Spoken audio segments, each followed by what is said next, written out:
like that.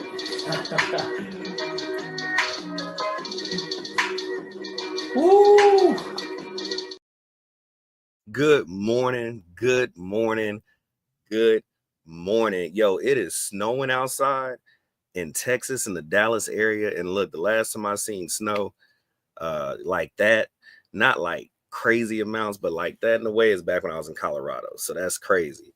Like yesterday it was straight dry land. Now it's winter wonderland, y'all. But man, it's cold outside. So if y'all in an area or a state where it's like it get crazy, please be safe, y'all. Please be safe. And segueing into the next thing, man, I am happy to be here with y'all. I took a little hiatus to get better. As some of y'all know, I got into a car accident December 4th, so I didn't have my faculties, too well, you know what I mean? So took a lot of therapy and went to the doctor quite a bit to make sure that my, brain cells and everything was working right.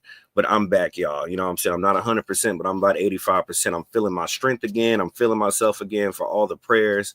I appreciate it, man. Y'all gonna see me more often now. But I had to make sure I took care of myself, took care of my mental, got myself right, but I'm back and in effect. And let's talk about this NBA. But as per usual, man, it's your co-host. And as y'all know, really quick, I did change some things up, man. So now when you look for me on Instagram, it's the Pull Up B-Ball co-host, right? That's the IG tag, the Pull Up B-Ball co-host. All right. So of course, the Pull Up Basketball Podcast, the title of the show, the title of our brand, me and BJ, but the Pull Up B-Ball co-host. So if y'all looking for me, that's how you'll find me on IG. You know what I'm saying? I'll make sure to add you and everything like that. But yo, man, it feels so good. Kiera Howell, hey, what up? How you doing? You know what I'm saying? How you doing, sister? I hope you're doing well. Let's see, anybody else in here? Gabe, what up, man? How you doing? But yes, y'all, we're going to talk about these Cavs and the OKC. I'm going to give my quick analysis. And then, of course, I'm going to talk about the Bucks and the San Antonio Spurs, give my analysis on that. And then, of course, I'll let y'all in. Like I said, I won't spend too much time in the beginning here so we can get y'all in and start having a conversation about what y'all saw. But yes, man, that's pretty much the biggest change for me. Like I said, I know I've been on hiatus, but I've just been trying to get better, man. But let's jump into it, man. And please, please, please stay safe and warm out there. It is cold outside, man. It is cold. But make sure y'all hitting that like button. You know what I mean? Membership badges are available. You feel what I'm Super stickers and super comments are available as well. If you want to cash at myself for love of the show, $ Slick Rick 1991, son. Also, if you want to hit up BJ, I don't know if he still got his going. I know he had a Venmo, but hey, at the end of the day, it goes to both of us, man. We put it towards the show, so it looks like he took it away. But either way, send it to that. We get it towards the show. We also broadcast it during the show. But yo, I'm gonna jump right into it since y'all ain't seen me in a while. So obviously, the OKC Thunder, you know what I'm saying, went down to Cleveland, you know what I'm saying, and it was a 122 to a 129 final match. Okay. Now, as some of y'all already know, and I know some of y'all like my analysis, so I'm gonna get right into it. What I saw primarily, now there was 30 lead changes, right? So, team getting above, getting past each other in points 30 times. It was a real close game. It was a real competitive game, right? And, even when you try to look at turnovers and things of that nature, I mean, honestly, it was such an intense game. But I think ultimately what ended up happening is that Cleveland's bench pretty much gave a little bit better in production. You know what I'm saying? The OKC's bench. And then on top of that, I think the help of Mobley and Allen was very, very, very big. Okay. Very big. Like I said, Holmgren wasn't playing. They had Hartenstein out there, Isaiah Hartenstein. I think he had like 18 points. I think it was like 11 rebounds. I mean, he had a decent game, but like, I'm telling you, man, without Holmgren, because Holmgren, is a big, production piece, right? He's a part of that main cast. But when you got Allen and Mobley just massacring, like those two Titans out there, I mean, look, man, I don't know if some of y'all played ball before, but I remember when me and BJ was in high school and we played ball together, man, anytime we played teams who had like towers and they were running with the guards, sometimes that is the most, impossible thing to stop. Because for one, when you got a big man, two big men that are literally throwing lobs to each other, and then they playing defense like guards, and then they playing like big men for real, and then you can't leave them open because then they can hit them little 10-footers and 15-footers, and then they got handles so they can get down to the basket, and you only 5'8" or 6 foot. It's gonna be a long night for the opposing team. And I think essentially that's what we saw. We saw that Mobley and Allen were really just, sinking in one. You know what I'm saying? They were really just playing, in sync with each other. Plus, Strus, he came off the bench hitting big shots. You know what I mean? It was just, man, look, let me see. Let me start one team. OKC, they played well, in my opinion. They played very well for what they had. I think Holmgren would have had a better effect on the team if he was out there. But, Hardenstein did his best, right? Again, like I said in the last analysis, I think he's still a tad too slow. You know what I mean? Because when OKC, they have a good little running squad. You know what I mean? Dort, SGA, you know what I'm saying? Like all those guys, they could just take off. You know what I mean? They get those steals in the open lane. They take off the other way. And they do a pretty good job at, maintaining their pace and staying with each other. But I mean, Wallace, plays hell of defense. I mean, wonderful defense. I won't take that away. I was kind of watching him the whole game. Like that man will stick on anybody. You know what I'm saying? Of course, like I said, you got SGA out there reading lanes, looking for the open pickpockets when people are making terrible passes on the opposing team. And then, Williams, Dort, they all right, man. I mean, 2 for 6 for Dort. I kind of expected more from him personally because he can play really well. But, when you go 2 for 6 with 33 minutes and 45 seconds of play time and you go 2 for 6, 33.3 on the field goal percentage, I expected more from him. Right. So I think that really hurt the OKC Thunder. And then, of course, Williams, surprisingly, the man was 9 for 17, 52.9% on field goals. He played 35 minutes, so they probably want to definitely lean on him, especially during playoff time. He showed a lot of good production. Like I said, Hardenstein, he played for 30 minutes, 8 for 14. That's really not bad. But what with my eyes, what I saw is that, the brother is a tad slow and it's slow in pace, kind of like a Joker. Except he doesn't come with the Joker package, right? Joker does a lot more than just move slow, obviously.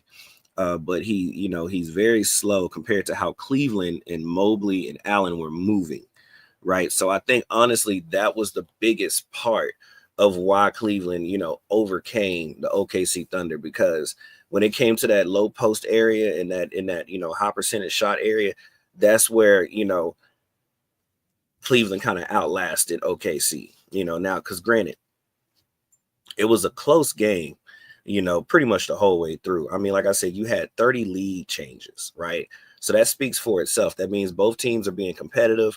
Both teams are going to each other's neck. You know what I'm saying? The biggest thing that I realized is that Cleveland was attacking the basket. Another big thing that I realized Cleveland was doing is that they didn't, it's like, it didn't matter where the ball was going. It's like the closest man on Cleveland picked up the ball. Okay. They were playing literally high school backyard basketball. Like it didn't matter if Allen was on the key, and if the ball came to his side, he ran out there. And then the help side man behind him came behind and helped him out if he got beat, right? And tried to turn it into some like an angle trap, right? To make OKC throw that ball away somewhere, right? So one thing I liked about it is that their defensive production was very, very, very, useful, right? Like they were, you could tell they were in sync, right? And they attacked the basket. When I say attack, they didn't look for the 3 first. Now, if the 3 was there, they took it, right? And they had a good 3-point percentage, like as a team, like they took it. But for the most part, they were attacking that basket, man. So the biggest thing is that their defense really came through in the clutch. Like everybody picked up a man. Nobody was sitting there curious or confused on who had who. It's like if the ball was near you, you picked it up. That's the biggest thing I noticed about Cleveland. And that's a good mindset to have, because when you start arguing and whose man is this and all that, that's when people start dropping buckets on your head. So one thing I loved about Cleveland last night, and I even picked when I was looking at Andre's show, because I think he did like a live on his podcast. So make sure y'all go check out Andre. Let me go put up his banner real quick so y'all can see where to go. Make sure y'all check out Andre. Subscribe to @DFJ Hoops, Andre76. He's a 76ers fan, but I think he had a live show last night. I saw a piece of it. They were pretty much watching the game as it was being played. But for the most part, man, what I saw in the game is that no matter where you were at on the court, if that ball was on the left side, right side, in the, on the top of the key, any Cleveland Cavalier player that was near it went to go play defense, and then the help side man was behind, ready for the action, ready for the smoke if, the man got beat on the ball. So that was the biggest thing I realized. Like I said, the next biggest thing is they attack the basket. The next biggest thing is that their bench produced, okay? And then what do I mean by produce? Okay, let's pull it up here. So here's the thing. Of course, the starters. You had Wade, Mobley, Allen, Mitchell, and Garland, right? So they started. But here's what I mean by produce. When Strus came out, 6 for 7. 85.7%, right? My man came out balling off the bench, right? And then you had Jerome. He came out. He only had 11 minutes out there, almost 12, and hit 6 for 7, right? That's production. Right. These are people coming off the bench, giving you what you need as your starters need to rest. People don't understand that a lot of the teams who win championships is because they have a good bench. They have a good bench that is producing when their stars are needing their rest. Right. When you take your stars out and your bench can't produce, that's usually when you're in trouble. You're not going to make it too far in the playoffs. Right. This is the main ingredient of why the Cavaliers are doing so well this year. Right, because their bench, their team chemistry, everybody is on one accord, man. You could just tell by watching them, they're like a non-excuse type of team, right? And what I mean by a non-excuse type of team, they don't care if somebody's hurt, sick, whose man is this, all that kind of, jazz. They don't give a damn. Okay, if the ball is over there and you're on the court, play ball. And you could tell that's the mentality of the Cleveland Cavaliers right now. All right, that is why they're doing so well. I believe right now, Cleveland is sitting at 32 and 4. They snapped the win streak of OKC last night, so now they're 30 and 6. But hey, man, like they wanted it more, right? They were being very competitive. Like I said, I think it would have been more of a super more competitive game if Holmgren was playing, because Holmgren can run with that starting 5 on the OKC side. But for the most part, y'all, Hartenstein didn't play bad in my opinion. I just think he's slow, right? He's too slow to keep up with the production. Give me a sec real quick. Let me fix something. Okay, thank you. So they're really, really missing Holmgren, okay? Because like I said, if y'all watch the OKC like I do during the season, when they take off, when they get a steal, I mean, Holmgren is literally right behind them, with them, or in front of them. Like he could keep up with those guys. Like I said, Hartenstein tried his best, but the man's pacing is just way too slow. Like I don't know who's slower. I don't know if Joker's slower or if he's slower. But when you're moving that slow, I'm gonna say he's slower, because at least Joker, I still see him within the camera image when the teams run up the court in Denver. But with him, man, I mean, I saw him. He was trying. He was battling. But man, Mobley and Allen they had his number. They had his number, but the man was playing. I don't want to shortchange him, but I think those are pretty much the biggest reason why Cleveland came out on top. But OKC was balling. Now, where I think OKC really got shot in the foot is, again, I'm going to bring up the bench, right? I'm going to bring up the bench because, again, when we look at their bench, okay, you had Williams, you had Joe come off the bench. I mean, 2 for 6 from Joe. You had Williams at 1 for 1. Wiggins was probably the only one that pretty much, made a little noise with 5 for 7, right? And then you had Williams at 2 for 4, which that's, 4 shots. You know what I mean? So, I mean, even though he's not the main guy and he's coming off the bench, if you take 4 shots, at least hit 3 of them, right? You kind of want to be over that 50 percentile when you don't take as many shots. So to me, the only true person that came off the bench and really made some noise was right from OKC. But then, like I said, in comparison, when you look at the Cleveland Cavaliers, I mean, shoot, 6 for 7 from Jerome, 6 for 7 from Strus. I mean, LeVert, he came out, but he was only 3 for 9. But it's like you had more production from your bench. And then on top of that, like I said, when it came to the defense mechanics of Cleveland, they did not care who was on who. It's like, yeah, they knew who their man was, but if it came to a fast break or a steal or a defensive rebound or even an offensive rebound, I mean, Cleveland was on whoever the closest Cleveland guy was, they jumped on that ball. It's like you could tell they talked about this before the game started. Like, whoever is close to the ball, play defense, help side man, make sure you help the ball defensive man out. And you could tell that's what they were playing the whole game. And they attacked the basket. Obviously, when they attacked the basket, they didn't have anything. I saw a lot of floaters, but then sometimes they'd pass the ball out and there was always a man sitting in the corner, whether it was Wade, whether it was Strus, like somebody was sitting out there in the corner waiting for the ball. So they had a nice little system going and they stuck to it and they pulled it all the way through until they finally won the game.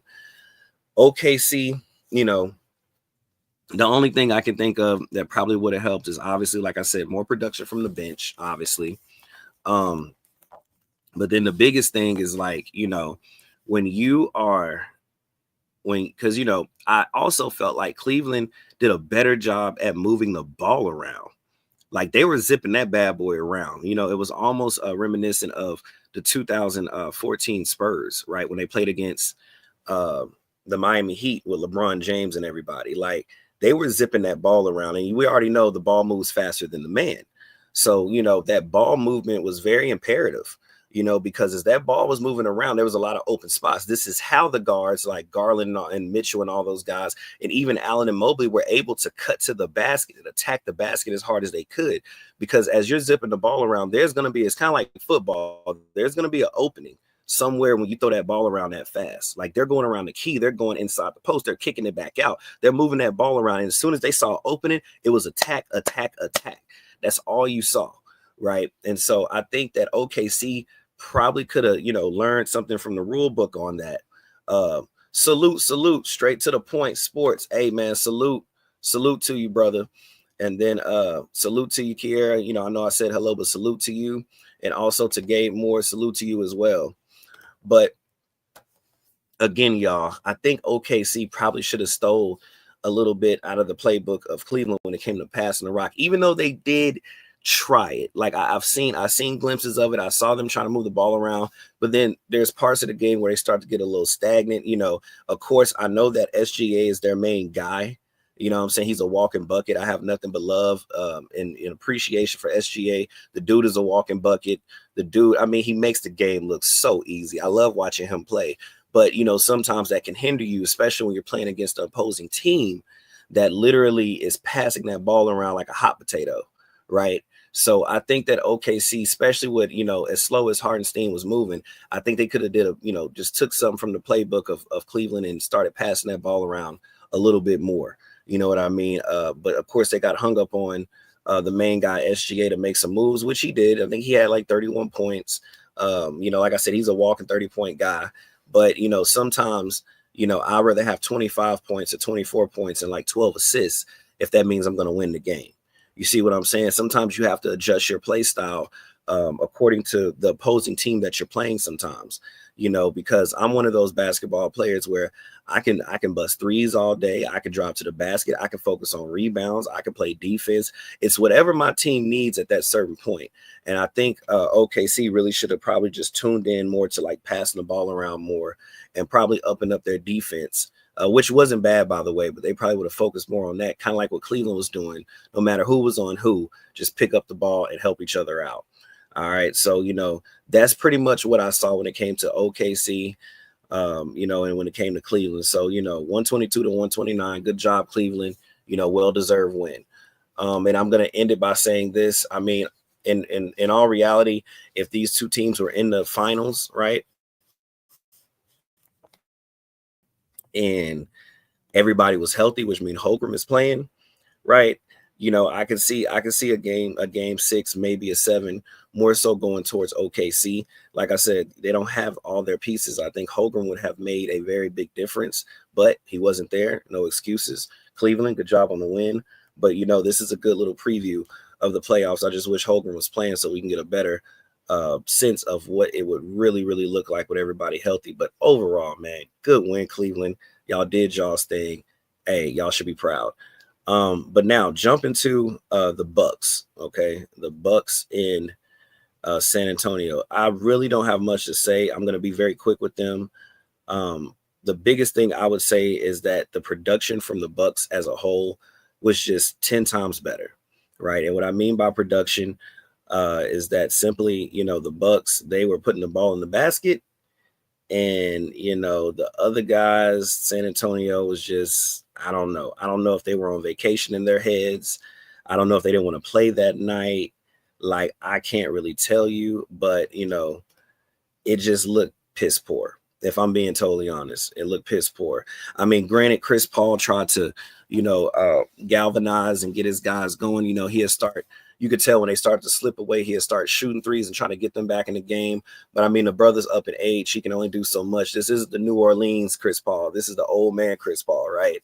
So you can't put that many minutes and that much time and kill the poor old man, in his later years in basketball. I mean, he can only do so much, and he tried. But women, look, let me tell you, brother, if you ever run across this video, let me tell you, you have to start playing like a big man. I'm not saying that you can't do 1 foot 3-pointers, which is new to me. I'm not used to seeing big men do that. I'm not saying that you can't be out on the key and you can't be a little, Tracy McGrady style type player. Do all that. That's great. But man, there has to be a point in the game where you have to read the game and understand, like, okay, this is what my team needs. They don't need you to be a guard. They need you to be a big man. Because let's think about it. You're already 7'4", Wembanyama. You're 7'4". Okay, Giannis is like 6'10", 6'11". So you already out-towered a man. Yo, get 10 feet away from the basket. Get about 8 feet away from the basket. Now, I know you're not stronger than Giannis, but, get around the basket, man. Do some hook shots. Do some fadeaways. It doesn't matter how high Giannis jumps. You're taller than him. You know what I'm saying? Come off that leg like Kareem Abdul-Jabbar used to do. Kiss it off the glass, man. Make the game easy for yourself. You scoring 10 points. You know what I'm saying? You're a first-round draft pick, man. Like that, San Antonio is really counting on you to come through, right? So, I'm not saying that you need to, like, change up your game style all the way. If you're comfortable, you're comfortable. But it's not producing, right? It's not producing. So scoring 10 points, okay, I believe Giannis had like 20, 26, or let me go look at it real quick. But yeah, 10 points, man. He had 10 points. He had 4 personal fouls. This is Wembanyama I'm talking about. 3 turnovers. He had 3 blocks. He had 2 steals, 10 rebounds. So he had a double-double. But of course, it wasn't impactful. And then, of course, Giannis is 11 for 21. Brother had 25 points, man. You know what I'm saying? 8 assists. 16 rebounds. I mean, the brother almost had a triple-double on you, right? Like it really came down to you not producing. Like I said, Chris Paul can only do so much, but you're the headliner, brother. You're the headliner. And when you play against big postmen like, Giannis or Embiid, Joker, all these top-notch guys in the NBA, bro, you can't be out there doing 1 foot 3-pointers. You can't be out there trying to be like Tracy McGrady back in the day. You need to take that 7'4" frame, get down low, you know what I'm saying, and just make the game easy, because I'm going to tell you what's going to happen when Biyombo becoming efficient and effective. You're getting an easy 20 to 25 points under the basket. Now that opens up the game for the rest of your guys, right? Like that literally opens up the game for Castle, for Barnes, for Vassell, for Chris Paul. That gives Chris Paul more options to help you guys out. I mean, you have a certified veteran on your team. This guy been to the finals against Giannis, against the guy that y'all were playing against last night. So you have to make it easier for your team, man. I mean, Johnson was 5 for 6, but was he 5 for 6? Let me see. Let me go back to my report. 7 for 15. I'm sorry. That's pretty much the only guy that came off the bench that really made any kind of noise for y'all. But I'm telling you, man, the production is going to start through you, Wembanyama. So if you don't start to really, grasp that you're a big man and that you need to pretty much take the ball down low against, because I mean, certain teams, you probably can get away with those, top of the key type plays.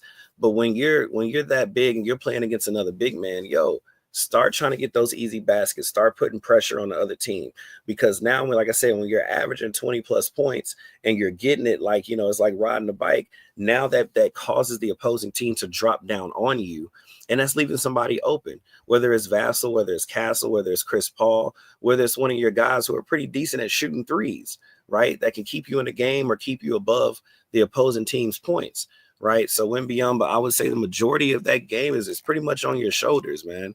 We expect a lot more from a guy that's 7'4" with your skill. And I'm not saying this to down you. I'm saying this out of love and love for the game, man. You have to be more productive for your team. You have to put yourself in positions to where you know that it will amplify the play of your team. But being on a three-point line and doing all the guard stuff, dude, you're playing against Giannis. You have to play some big man basketball. Like I said, maybe some hook shots, maybe some fadeaways, maybe some off the glass, maybe some, Hakeem the Dream moves, but you got to figure it out, because you don't have any options, and you make your offense stand still when you're just having the ball at the top of the key. So I think that was the biggest problem with the Bucks versus San Antonio. Outside of that, man, that's my analysis for both teams. I'm going to do a quick commercial break. After the commercial break, I'm going to put in, during the commercial break, I should say, I'm going to put in the little link so you guys can jump in. But that's my analysis. Hop on in here. Let's talk about it. You know what I'm saying? And I'll see y'all soon.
We just got to be better at that. We didn't handle the pressure. We complained to the officials a few times instead of being strong with the ball. And usually the most aggressive team is going to be the ones that get the calls. And they was aggressive in that fourth quarter, and we just didn't attack it the right way. Last one. Hey, Coach, so you guys had Visca Zubac went 8 for 9 from the field today. So 15 and 12 he's averaging for the season. Are you seeing like a different mentality with him this season, or is it something that he's been having and just people are just starting to notice it? People are just starting to notice. I think every year I've been here, he's gotten better and better. Someone you can trust. And so you're seeing teams are double teaming him down the post ups, and because he's so efficient down on the block. And so that's another option that we have, another weapon that we have that we can go to when teams trying to speed us up or we're turning the basketball over. And we try to run it 4 or 5 times, we just couldn't get the ball to them, but we'll be better.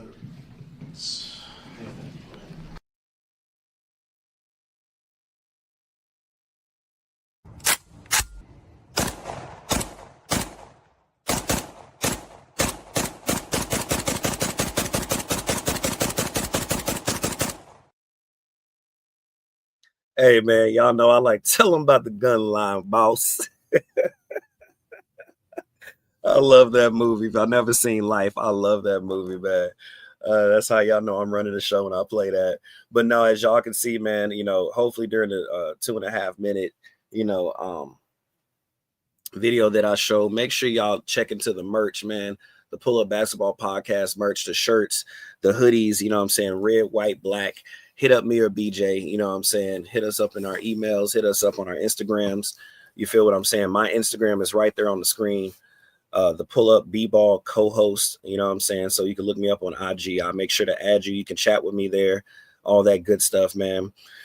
But yeah, man, that was BJ speaking with Ty Lue. Very proud of my brother. Very proud of him. Man, the man is making moves. He stays busy. And like I said, he's been showing me a lot of love and patience since I've been hiatus, man, with this injury that I had during the car accident. So, man, the man is moving. Very proud of him. Also, guys, I did drop the link if y'all wanted to hop in. So if y'all wanted to hop in, if nobody hops in, I'll go ahead and end the show early. But again, we're talking about the analysis of OKC and Cleveland and San Antonio and the Bucks. So if y'all had y'all's 2 cents of what y'all saw compared to what I saw, then I would definitely love to hear about it.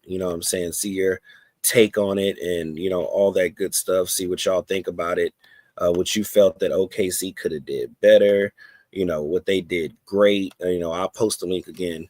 Also, what the San Antonio Spurs could have did better. What the Bucks could have did better. I mean, I loved speaking with you guys and seeing how y'all view the game, right? But like I said, if I don't see nobody hop in probably in the next 2 minutes, I'll go ahead and end the show. But I just wanted to give my quick analysis on what I saw during those games. But again, like I'm saying, OKC, I think they still could have pulled it off. It's just that, the bench production on Cleveland, Mobley and Allen were just phenomenal. They played so well together. The chemistry between the Cleveland team itself was just wonderful. The ball movement was just superb. It was insane. Like I was just sitting there watching the game like this is crazy how well they're playing the game. You know what I mean? So definitely, if y'all have anything to say, hop on in. Let's talk about it. Like I said, I probably give it about another minute here. But if nobody jumps in, like I said, I'll just end the show. But, ultimately, again, Wembyamba, when you play against big guys, you got to get the rest of your guys going. Like I said, Chris Paul tried to help out. But like I said, we're looking at the old man, Chris Paul.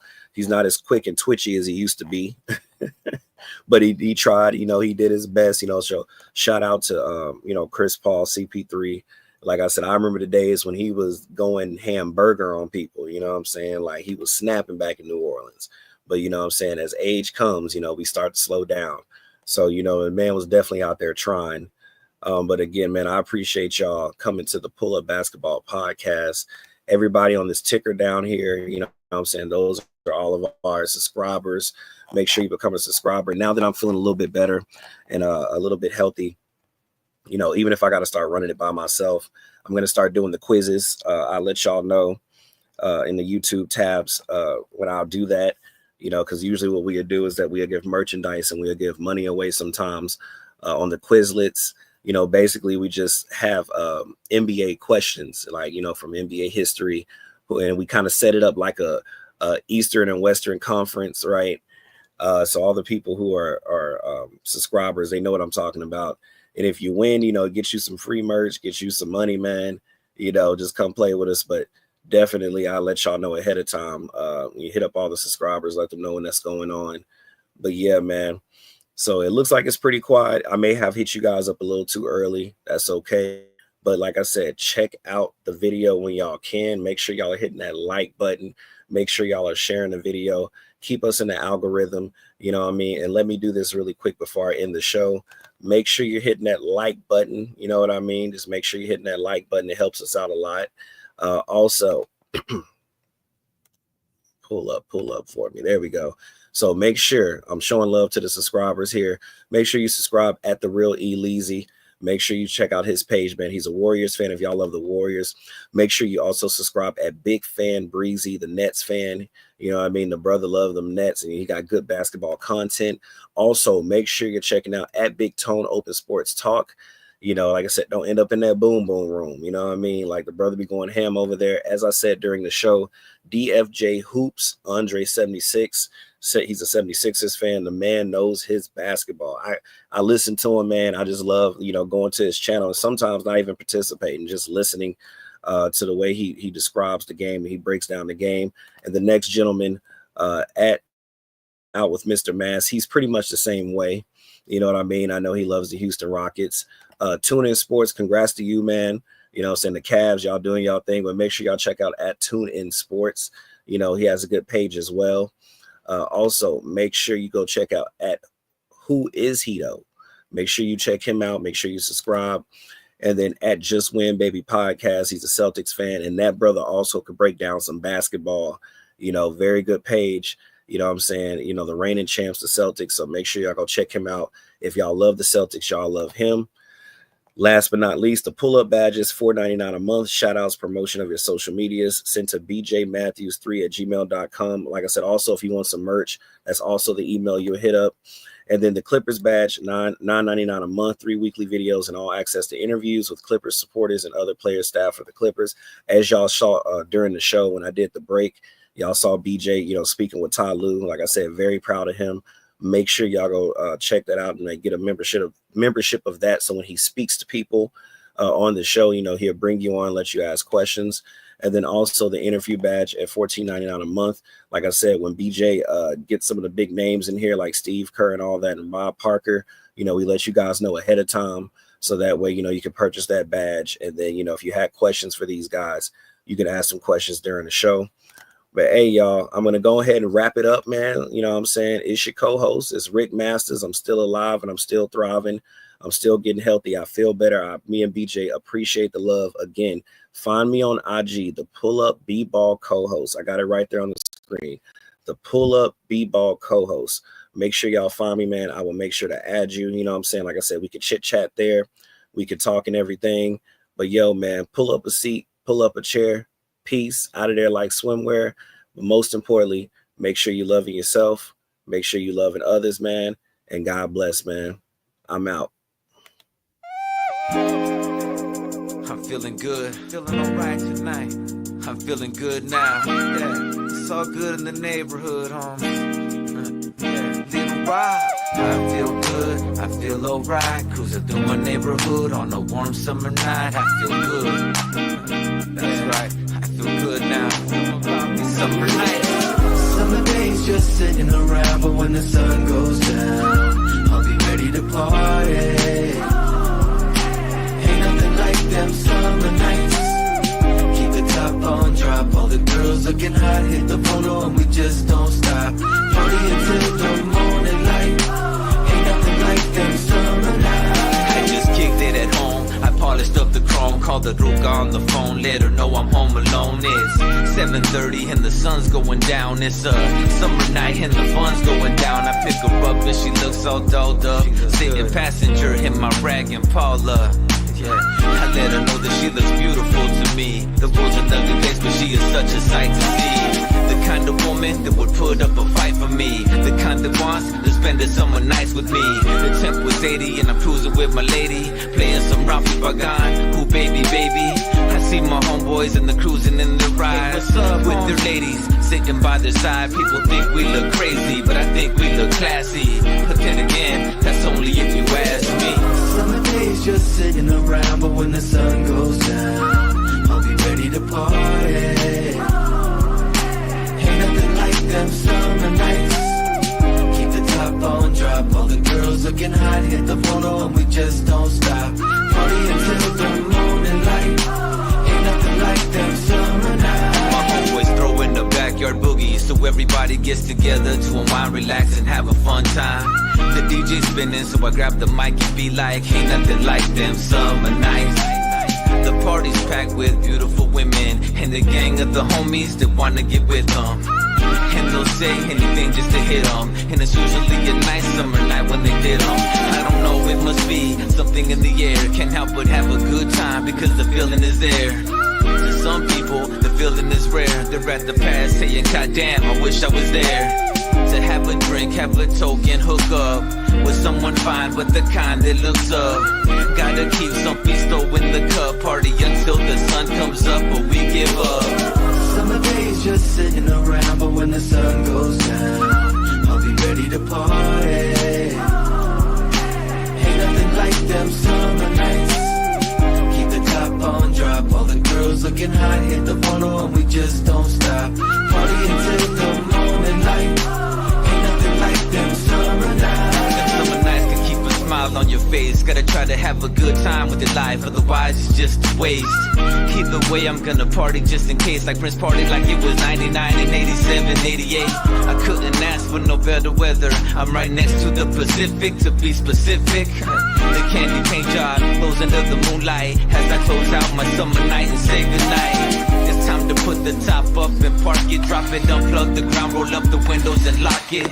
Fuck in the pad and fall into bed as she lays on my chest to rest her sleepy head. And we do this all night long, from dusk till dawn. But it's not quite the same when summer nights are gone. But even when they're gone, it won't be long. 8 more months and once again it's on. Summer days just sitting around, but when the sun goes down, I'll be ready to party. Ain't nothing like them summer nights. Keep the top on drop, all the girls looking hot, hit the photo and we just don't stop.